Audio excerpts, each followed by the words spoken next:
The text came in just after 10. This year we're celebrating without you. Claire isn't comfortable.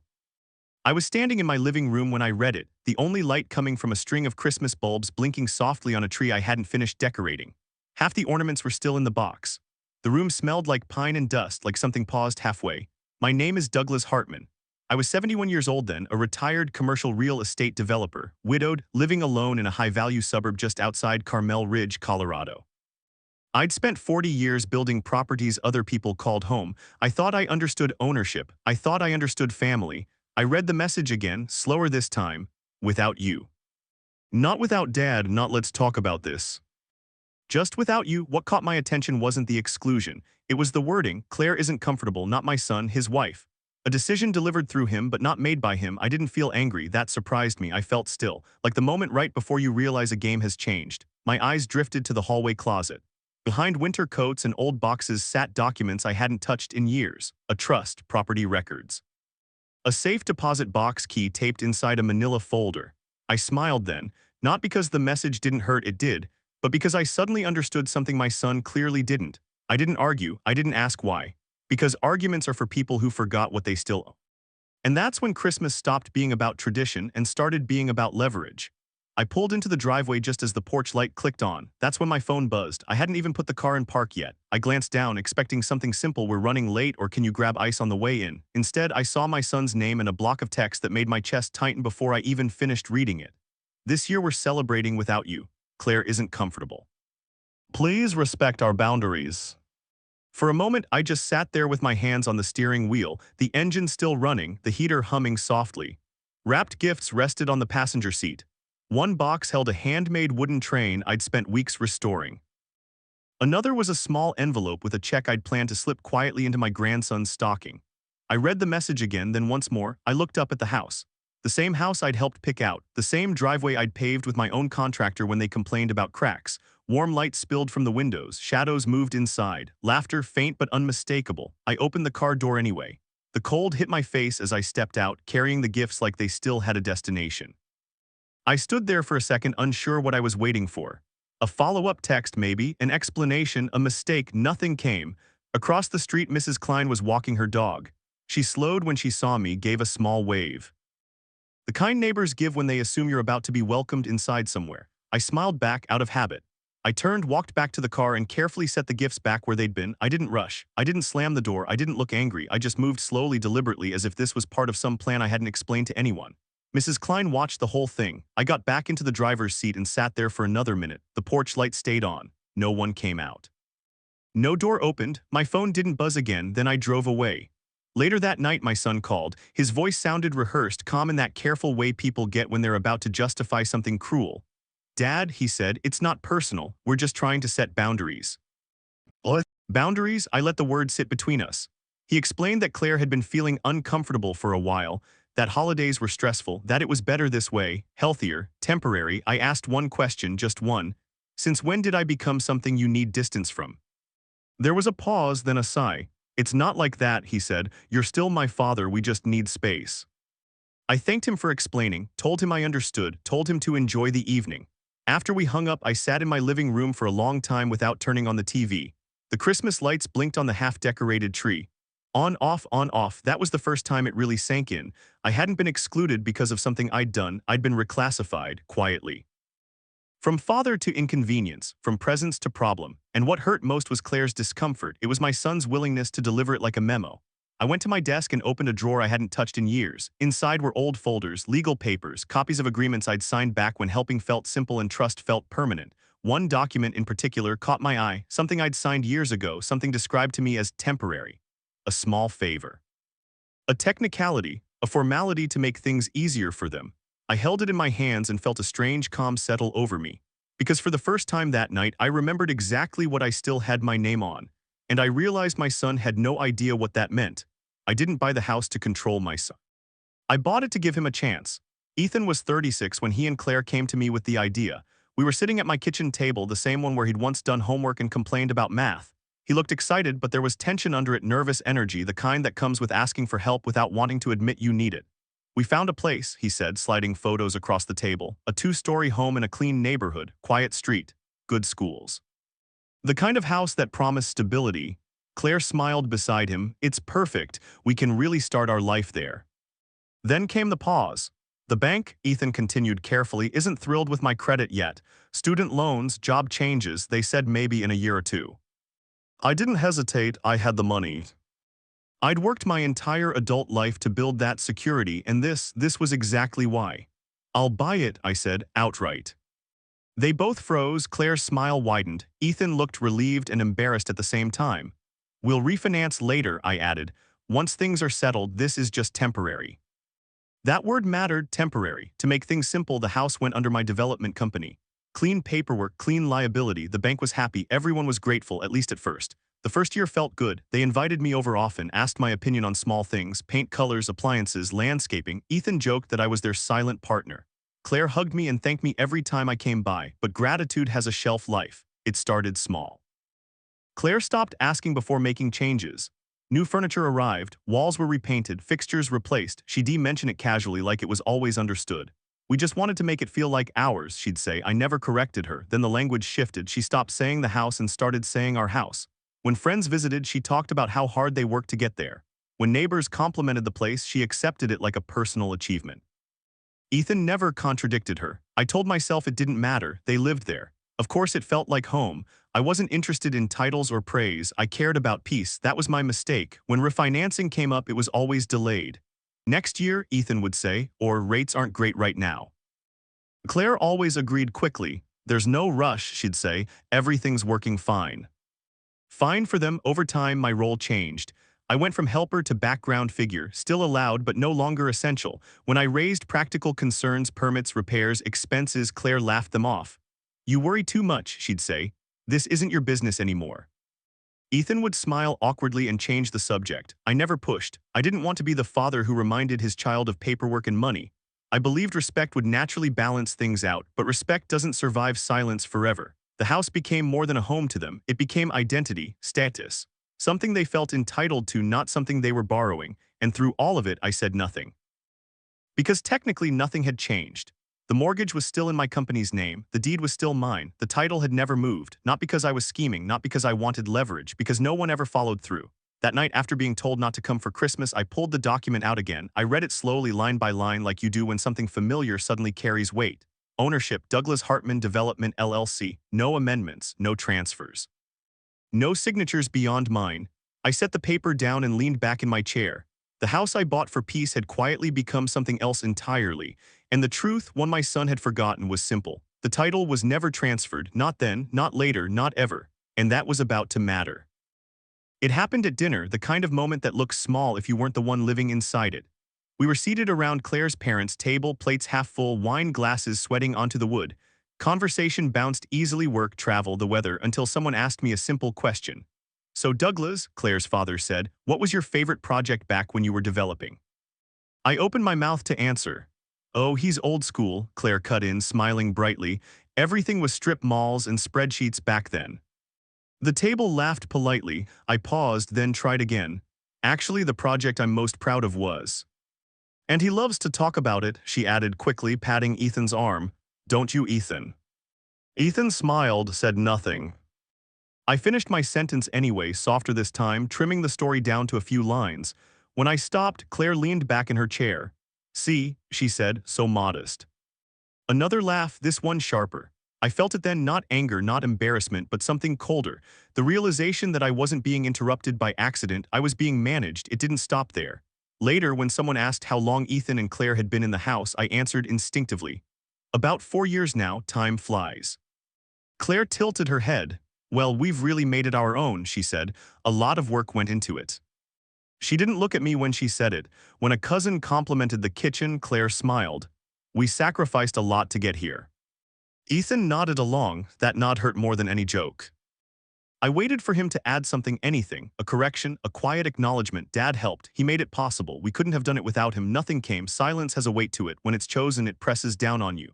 As the night went on, the pattern repeated. Every time I spoke, Claire redirected. When I offered context, she summarized it away. When I shared a memory, she reframed it into something smaller. At one point, I stopped mid-sentence and realized no one had noticed.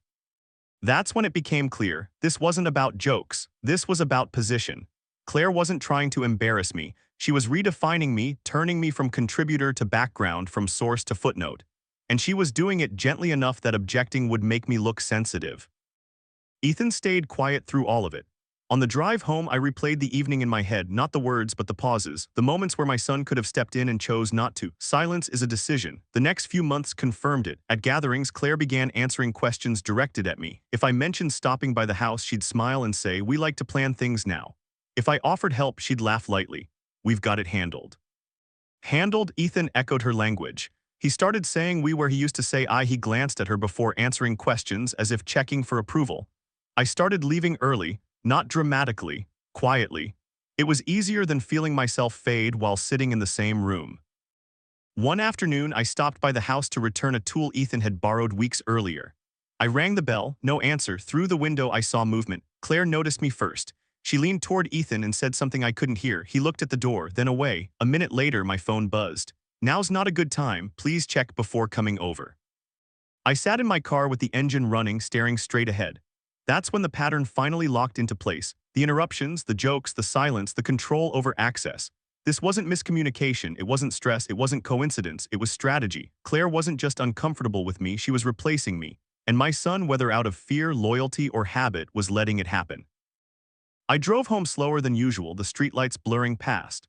For years, I'd told myself it was better to stay quiet, to keep the peace, to avoid making things awkward. But peace that costs you your place isn't peace, it's erasure. That night, sitting alone in my living room, I didn't feel angry, I felt awake. Because once you see a pattern, you can't unsee it. And now that I knew one thing for certain. Silence was no longer protecting me, it was time to decide what came next.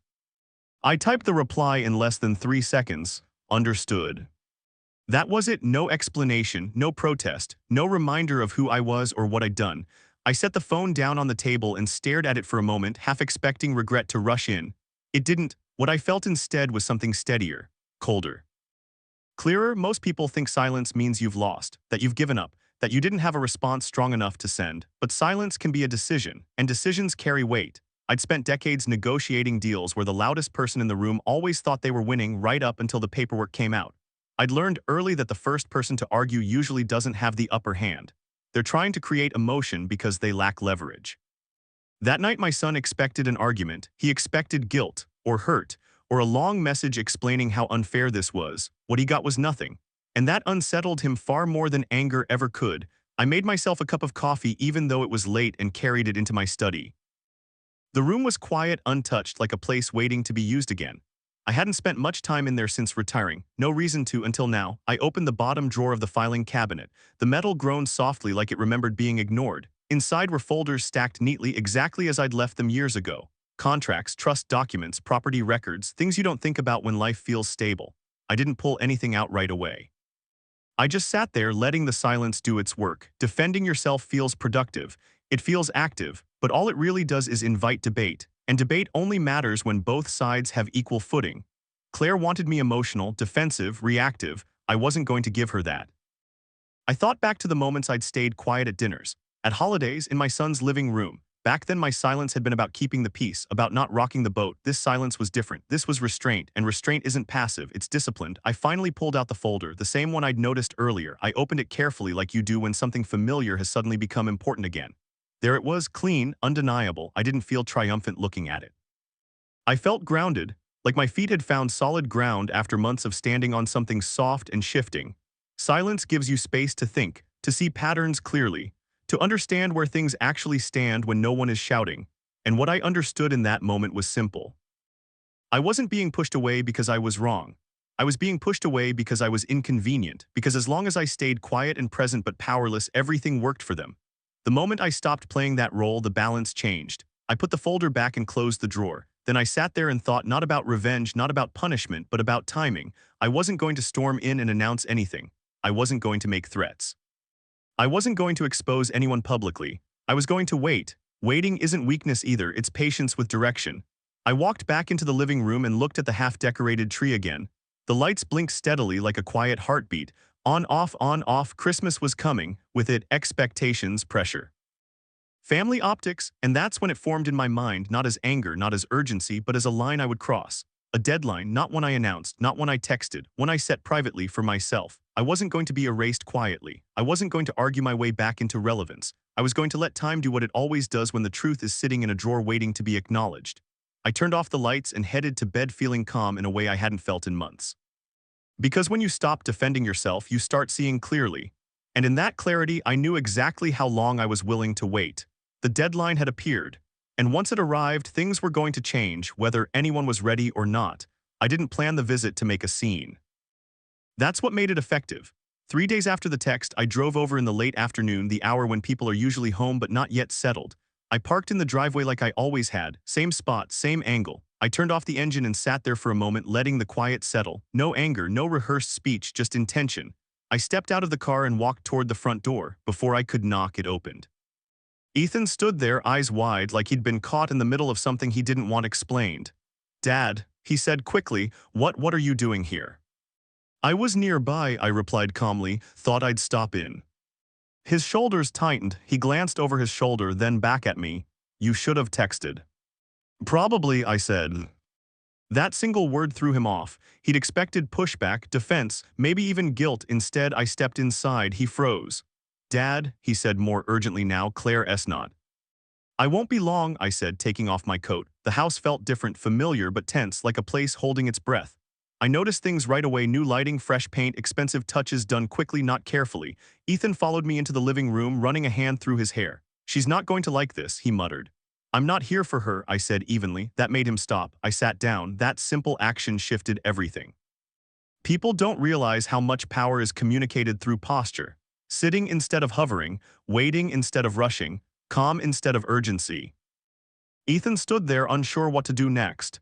"You said we needed space," he said finally. "I gave it," I replied, 3 days. "That's not what I meant," he said. "I know," I said, "that's why I'm here." He swallowed. "What do you want, Dad?" I looked around the room. "You've made some changes." He nodded cautiously. "Yeah, Claire's been busy." "I noticed," I said. "Did you pull permits for the electrical work?" His brow furrowed. "Why are you asking that?" "Because it matters," I replied, "when the house isn't fully in your name yet." The words hung in the air. Ethan blinked. "What?" I said, I repeated calmly, "when the house isn't legally yours." He laughed once, sharp and nervous. "Dad, that's not funny." "I'm not joking." His smile faded. "The house is ours." "What?" "I know you live here," I said, "but that's not the same thing." He stared at me, color draining from his face. "Claire said." "I'm sure she did," I replied. He took a step back. "You never said anything." "I didn't need to," I said. Nothing had changed. Until now. He paced once, then stopped. "So what are you saying?" "I'm saying," I replied evenly, "that ownership isn't a feeling, it's paperwork." Silence filled the room. Ethan sat down heavily across from me. "This can't be right." "It is," I said. "The deed, the mortgage, all under my company." His voice dropped. "Then why did you let us think?" "I let you feel at home," I said. "That's different." He stared at the floor, breathing shallow. "I thought silence meant you didn't care," he admitted. "No," I said quietly. "It meant I trusted you." That landed harder than anything else I could have said. I stood and picked up my coat. "We need to talk," I added, "properly soon." "About what?" he asked, though his voice trembled. I met his eyes. "About the house, and about why you thought you could tell me not to show up." I opened the door and stepped outside. Before leaving, I paused. "You should talk to Claire," I said, carefully. I drove away without looking back. In the rearview mirror, I saw Ethan standing frozen in the living room, phone already in his hand, panic written all over his face. I didn't feel satisfaction. I felt balance returning. Because in that moment, my son finally understood something he'd forgotten. The house he thought was his. Was. I ordered the inspection the next morning, not out of spite, not to scare anyone. I did it because clarity matters when emotions start rewriting reality. I'd spent my career dealing with buildings, permits, and liability. I knew what questions to ask, and I knew exactly who to call. The inspector didn't know my family. He didn't care about Christmas. He didn't care about feelings. He cared about codes. By mid-morning, my phone rang. "Mr. Hartman," he said carefully, "there are some concerns here." I sat down at the kitchen table and listened. Unpermitted electrical work. A load-bearing wall partially removed without proper reinforcement. Plumbing rerouted without inspection. Materials installed that didn't meet code. This wasn't cosmetic, this was structural. I'll send the full report, he added, but I need to be clear this could have gone very wrong. After we hung up, I stared at the wall for a long time. The house I'd bought to give my son stability had been quietly turned into a risk, not by accident, by confidence. The kind that comes from thinking no one will ever check. Ethan called an hour later.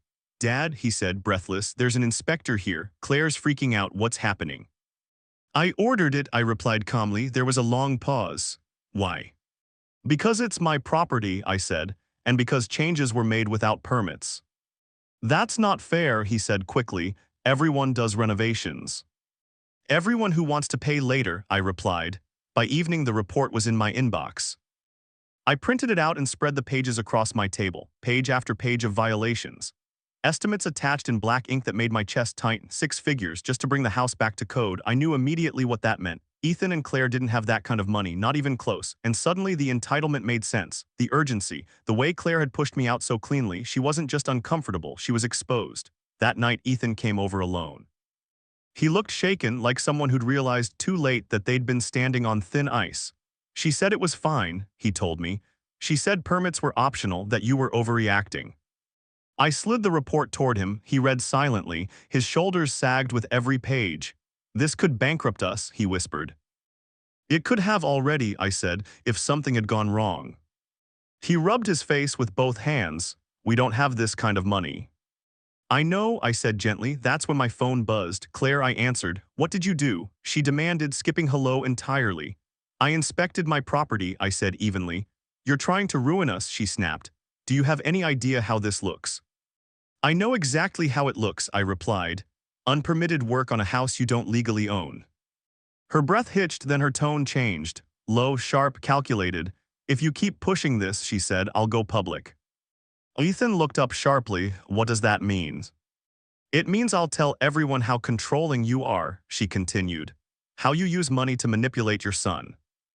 How you're trying to throw us out before Christmas.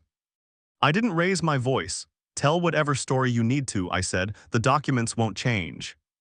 She laughed bitterly. You think paperwork will protect you? Yes, I said, it usually does. She hung up. Ethan stared at the phone like it might ring again. She's serious, he said. I know, I replied. She'll embarrass you, he warned. Online, to family, to everyone. I folded my hands. Let her. He looked at me like I'd lost my mind. You're not scared? No, I said, I'm prepared. That night, alone in my living room, I read through the inspection report one last time. The violations weren't just mistakes. They were choices. Shortcuts taken because someone believed consequences wouldn't apply to them. Claire hadn't just gambled with money, she'd gambled with my son's future. And now that the risk was exposed, she was reaching for the only weapon she had left: public shame. I turned off the lights and went to bed knowing something had shifted. The inspection hadn't just uncovered damage to a house. It had uncovered intent, and when someone threatens exposure instead of fixing the truth, the next move is never quiet, it's desperate. And it was coming. It started before sunrise. My phone buzzed on the nightstand, once, then again, then kept going. Messages stacked up faster than I could read them. I didn't even unlock the screen at first. I already knew. When someone loses control in private, they look for it in public. By the time I sat up and opened my phone, Claire had already posted. Long paragraphs, carefully written, emotional, just vague enough to sound reasonable if you didn't know the facts. She talked about toxic parents. About financial control disguised as generosity. About how some fathers weaponize money to punish independence. She never used my name, she didn't have to. Photos followed. The house. The porch, cropped family pictures from years ago, framed to tell a story I didn't recognize. She wrote about fear, about stress, about being pushed out of their own home days before Christmas.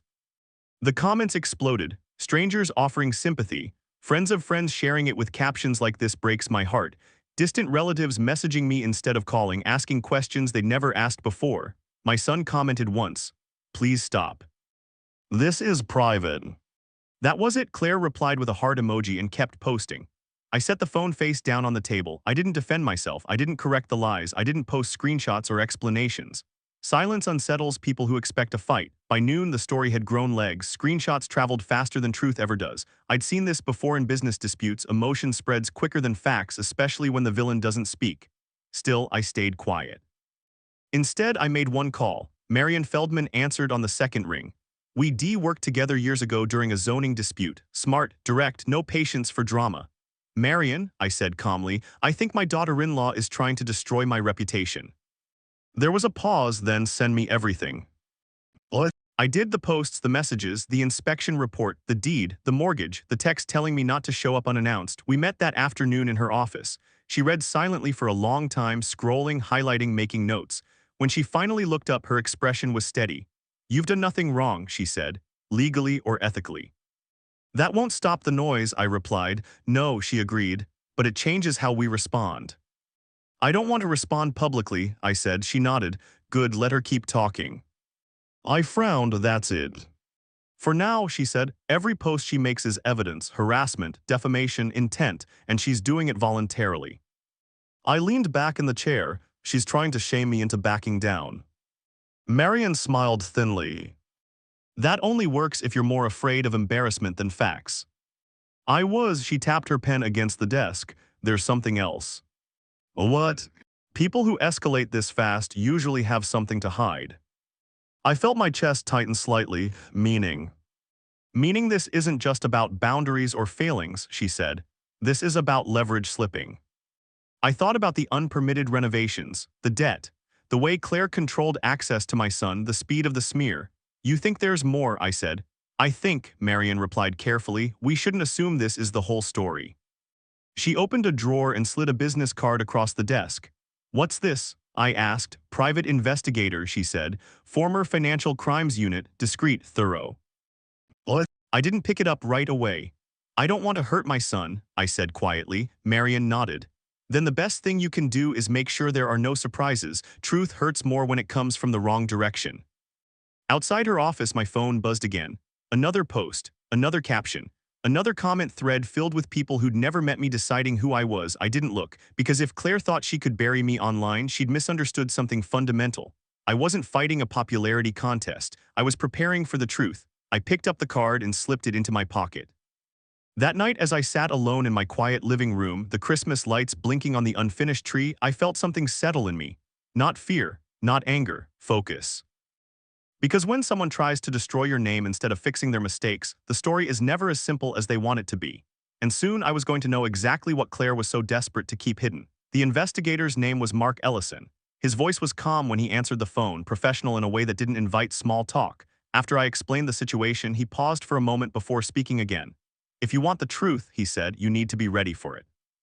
We met 3 days later in a quiet diner just off the highway. Neutral ground, no cameras, no questions. Mark looked like someone who blended in on purpose, plain jacket, clean posture, eyes that missed nothing. I'll start with financial history and past residences, he said. That's usually where the pattern shows. A week passed, then my phone rang late in the evening. You should come see this in person, Mark said. His office was small and organized, the kind of place where nothing stayed longer than it needed to. He handed me a thin folder, not thick, not dramatic, but the weight of it felt heavier than it should have. I need to say this before you open it, he added. Once you do, you won't see your family the same way again. I opened the folder. Claire hadn't always lived where she claimed. Different cities, different states, short stays, long gaps, always leaving just before things collapsed. Credit card debt under multiple addresses. Personal loans opened, maxed out, then abandoned. Judgments filed and quietly settled. A trail that didn't scream accident, it whispered intent. Mark pointed to a page. She married once before, short marriage, ended fast, financial disputes followed. I swallowed. Another page showed joint accounts opened in Ethan's name, statements redirected, credit inquiries made without his awareness, small amounts at first, then larger ones. She positioned herself as the financial gatekeeper, Mark said. That's not coincidence, that's control. I thought about how often Ethan had said, Claire handles the money, how relieved he sounded saying it, how proud she was to be organized. At the bottom of the file was the part that made my chest tighten. Property inquiries, asset protection consultations, divorce contingency planning. All recent, Mark said. And all centered around the house. I closed my eyes briefly. The house wasn't a home to her, he continued. It was a fallback, an exit strategy, something to secure before things fell apart. So she was planning to leave, I said quietly. She was planning not to lose, Mark replied. I closed the folder slowly. This wasn't about holiday discomfort. This wasn't about boundaries. This was strategy. The house I'd bought to give my son stability had become Claire's insurance policy. She'd isolated him, controlled the narrative, and quietly prepared for the moment she could walk away with something tangible. She's very good at positioning herself as the victim, Mark added. Especially when challenged. Does Ethan know any of this? I asked. No, he said. And that's the dangerous part. I thanked him and left without saying much else. The drive home felt longer than usual. Every stoplight gave me time to think not about anger but about responsibility. When I got home, I placed the folder on my kitchen table and stared at it for a long time without opening it again. I didn't need to, I already knew what it contained. I could expose everything, drop it all in Ethan's lap at once. Burn every bridge and let the truth do what it does best, destroy illusions. But that would shatter him. Ethan had already lost enough. His confidence, his voice, his footing, what he needed now wasn't humiliation, he needed clarity and a choice. The next morning I called him. Dad, he answered cautiously. I need you to come over, I said. Alone. What? There was a pause. Is this about Claire? Yes, I replied, and about you.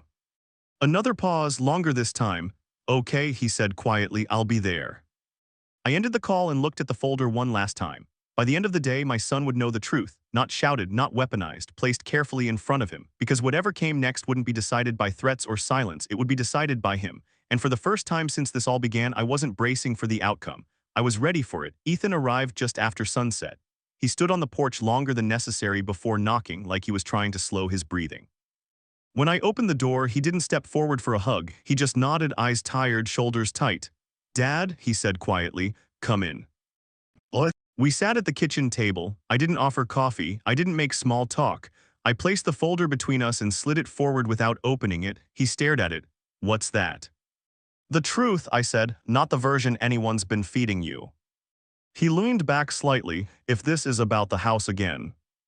It's about you, I interrupted gently, and what's been happening in your names. I opened the folder and turned the first page toward him. Credit reports, highlighted balances, dates. He glanced down and frowned. I've seen some of this. No, I said, you've been told about some of it. He picked up the page and read more carefully. His jaw tightened. These accounts are joint, he said. We talked about them. I slid the next page across. Unauthorized inquiries. Statements redirected to an email he didn't recognize. He looked up, confusion creeping into his face. That email isn't mine. I know, I said. His breathing changed, faster, shallower. She handles the finances, he said. She's just better at that stuff. That's what she wanted you to believe, I replied. He stood abruptly and started pacing. You hired someone to dig into my marriage. I hired someone to protect you, I said. He stopped pacing and looked at me. From what? I placed the inspection report on the table. Illegal renovations, structural risks, repair estimates. His face drained of color. This could bankrupt us, he whispered. It almost did, I said. And it still might if you don't understand what's happening. What? He dropped into the chair, staring at the paper like it might rearrange itself into something less terrifying. She said you were exaggerating, he muttered. That you were trying to scare us. I met his eyes. Look at the numbers. He did. For a long moment, neither of us spoke. The refrigerator hummed softly behind us, then his voice cracked. Why didn't I know any of this? Because you trusted her, I said, and because you didn't think someone you loved would manage you. He shook his head. She said you were controlling, that you were trying to keep power over us. And yet, I said quietly, I'm the one who stayed silent. I slid the final page toward him. Property inquiries, asset protection, divorce contingencies. He stared at it for a long time before speaking. She asked about leaving me, he whispered. She asked about securing the house, I replied, in case things didn't work out. He laughed once, hollow, so I was insurance. I didn't argue. He covered his face with his hands and stayed that way. When he finally looked up, his eyes were red but clearer. Is all of this real? He asked. Yes. On every page. Oh, yes. He swallowed hard. She told me you hated her, that you were trying to break us up. I never asked you to choose, I said. She did. That landed. He nodded slowly. I need to talk to her. Yes, I said, but not alone. He frowned. Why not? Because she'll redirect, I replied. She'll deny, accuse, and confuse, and you'll leave with more doubt than you came in with. So what do we do? He asked. I folded my hands. We put everything on the table together. With who, he asked, though I could see he already knew. With clarity, I said, and witnesses. He stood steadier now, fear giving way to resolve. She's not going to take this well. I know, I said. When, he asked. Soon, I replied, before she controls the story again. He nodded once, then grabbed his jacket. At the door he paused. Dad, he said quietly, I don't know how I didn't see this. I met his eyes because you wanted to believe the best. He left, the door closing softly behind him. I sat alone at the table, the folder still open, evidence spread under the light. The truth was no longer hidden, and the next conversation wouldn't be quiet. Because the moment had arrived when silence gave way to confrontation, and the three of us were about to sit in the same room. Claire arrived 10 minutes late. That wasn't unusual. What was different was the way she walked in, chin high, shoulders squared, already prepared for a fight she thought she could control. She barely looked at me. Her focus stayed on Ethan, like I wasn't there at all. Why am I here? She asked him, not me. You said this was urgent. It is, Ethan replied, his voice steady but strained. Sit down. She did, crossing her arms. If this is about your father again. It's about all of us, I said calmly. She turned to me then, eyes sharp. I didn't agree to this. You didn't need to, I replied. That annoyed her. I could see it in the way her jaw tightened. I didn't raise my voice, I didn't accuse. I simply placed the folder on the table between us and opened it. Claire glanced at the papers and laughed lightly. What is this? More intimidation. Read, I said. Ethan pushed the folder toward her. Please. She flipped through the pages quickly, at first dismissive, but then her pace slowed. Her eyes stopped skipping lines. She looked up once, then back down. What is this supposed to prove? She snapped. That the house isn't yours, I replied. That the renovations weren't permitted. That the debt isn't accidental. She slammed the folder shut. This is ridiculous. Is it? I asked gently. Because the deed is still in my company's name. The inspection report is official, and these financial records speak for themselves. What? She turned to Ethan, anger flashing. You went behind my back. Ethan didn't look away. You went behind mine first. The room went quiet. Claire stood. This is manipulation, she said loudly. He's trying to scare you into siding with him. I stayed seated. No, I said, I'm trying to show him the truth. She pointed at me. You've always wanted control. This is what you do, use money to make people obey. I shook my head slowly. If that were true, you wouldn't be sitting in that house right now. That stopped her. Ethan spoke, his voice shaking but firm. Why were you looking into divorce settlements tied to the house? Her head snapped toward him. What? Why were you planning an exit? He pressed. Why was the house part of it? She stared at him, stunned. Then she laughed, sharp, brittle. You're listening to him now. I'm listening to evidence, he replied. Her expression changed then. The charm dropped away, replaced by something raw. You don't understand, she said quickly. I was protecting us, protecting myself. From what? Ethan asked. From being powerless, she snapped.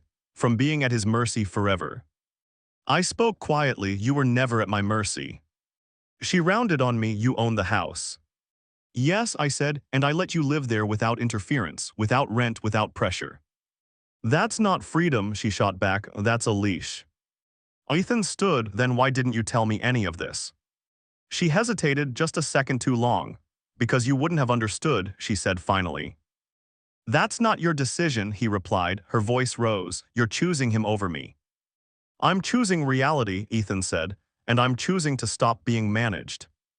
Her face flushed. After everything I've done for you. You isolated me from my father, he said. You lied about money. You almost put us in financial ruin.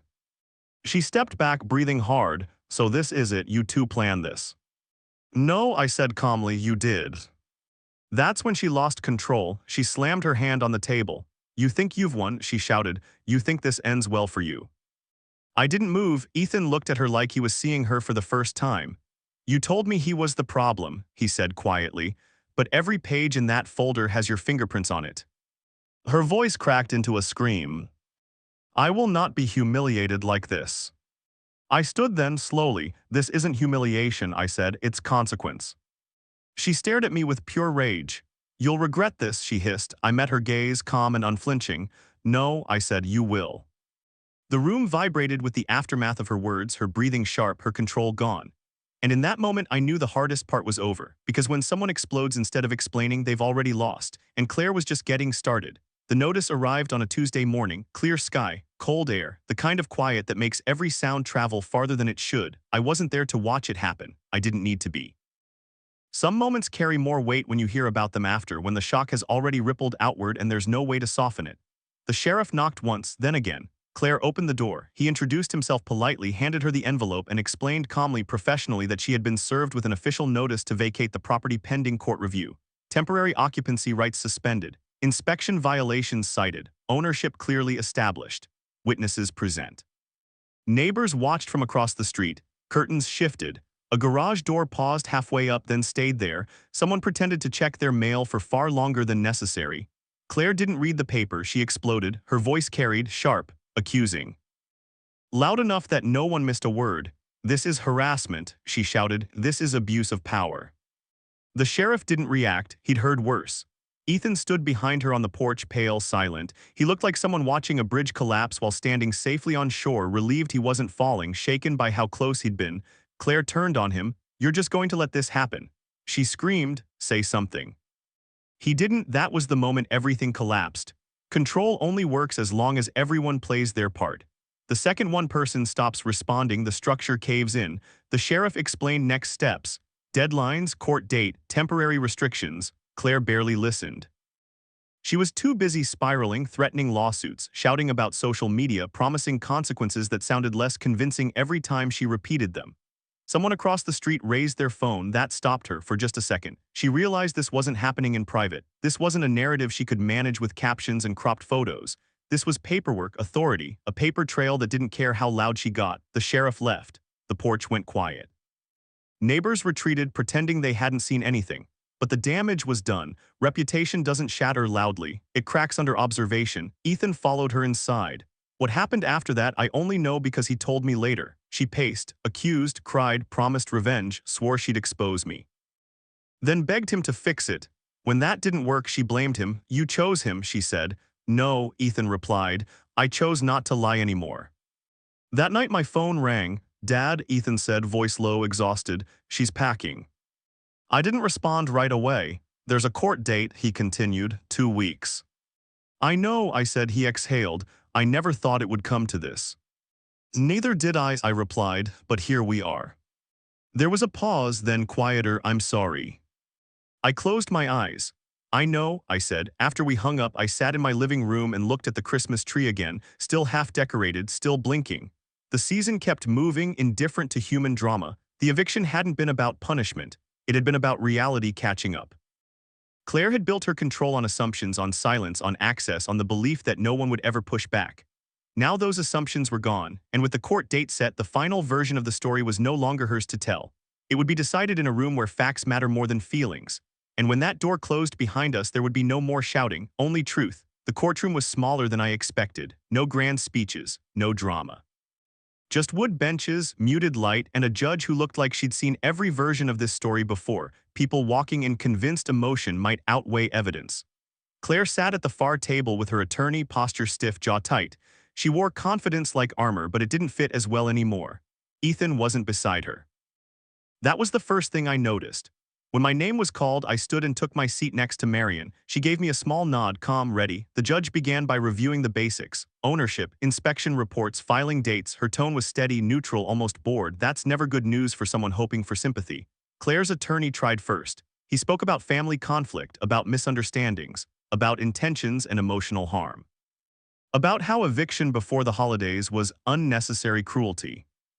The judge listened, took notes, asked one question: is the property legally owned by your client?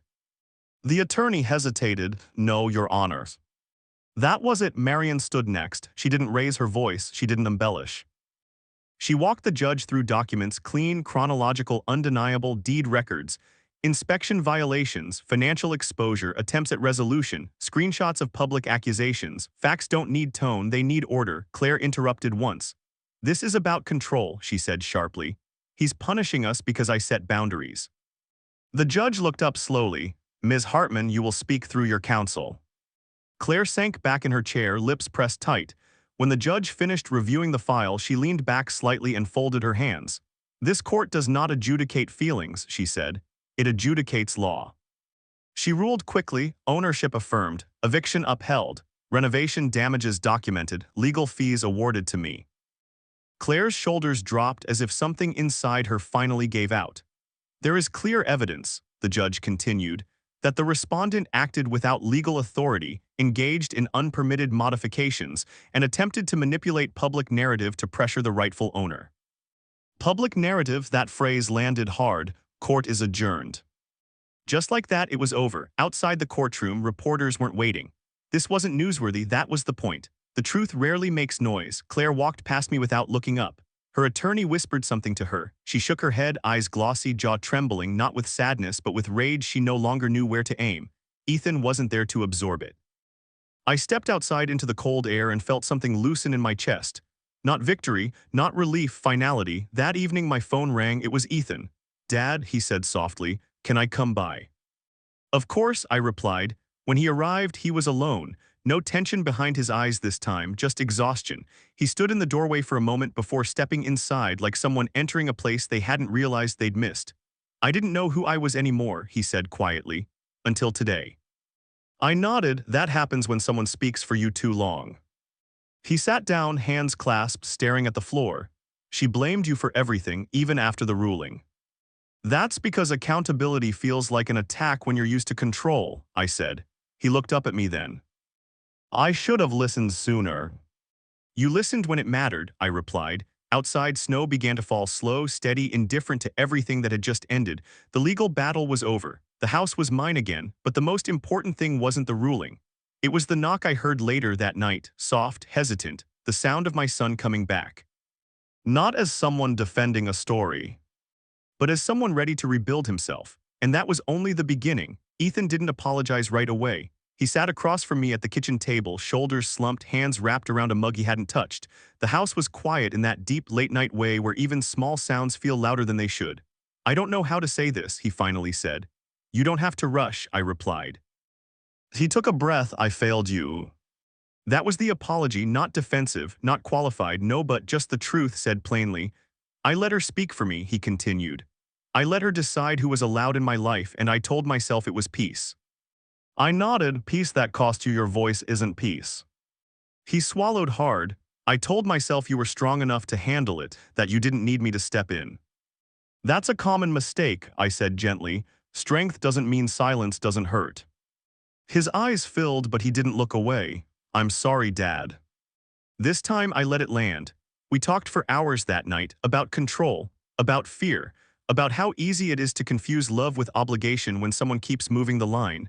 He told me about the anxiety he'd been living with, the constant sense of being evaluated, the relief he felt when the shouting stopped. "I start therapy next week," he said quietly. "I need help learning how to think without asking permission." I smiled then, not ironically, not defensively, proudly. A few weeks later, I made a decision that surprised him. I listed the house. "Why?" he asked, standing beside me as the realtor walked through, clipboard in hand. "Because it represents a chapter that's over," I said, "and because you need to build something without standing in its shadow." He frowned. "But it's your asset." "Yes," I said, "and I'm choosing what it means." The house sold quickly. Clean sale, no drama, no conditions. I didn't keep the money to punish or to boast. I reinvested it quietly the way I always had. Ethan didn't ask for a cent. That mattered. We met for coffee regularly after that. Neutral places, no expectations, no unspoken rules, just conversation, sometimes awkward, sometimes easy, always honest.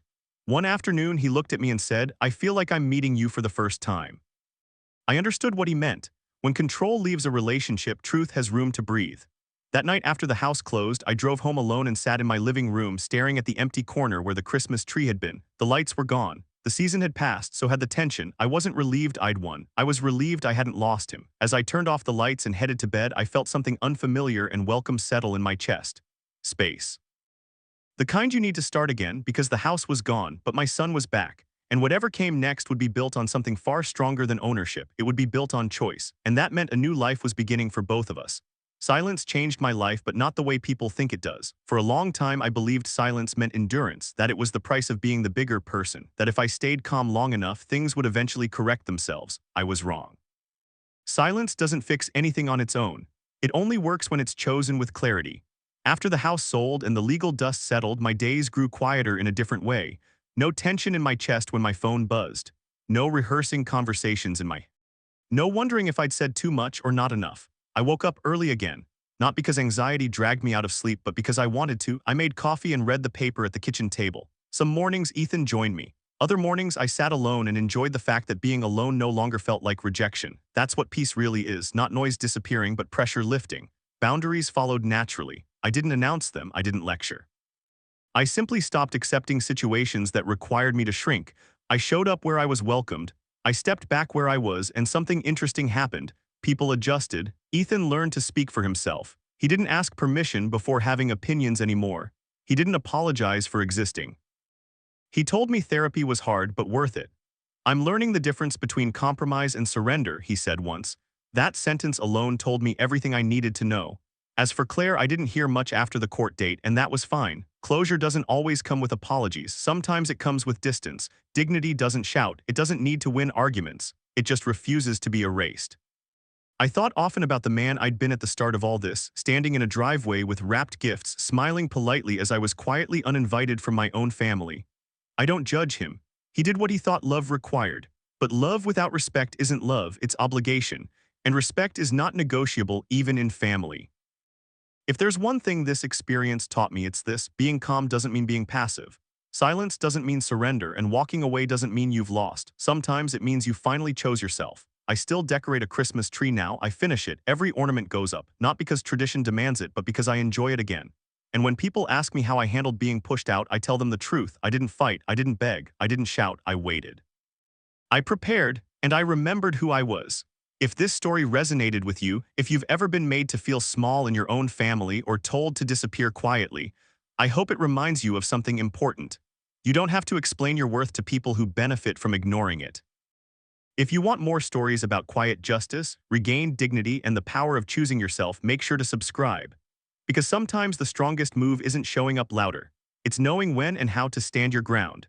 When someone tells you to stop showing up, sometimes the strongest move is knowing who still owns the door.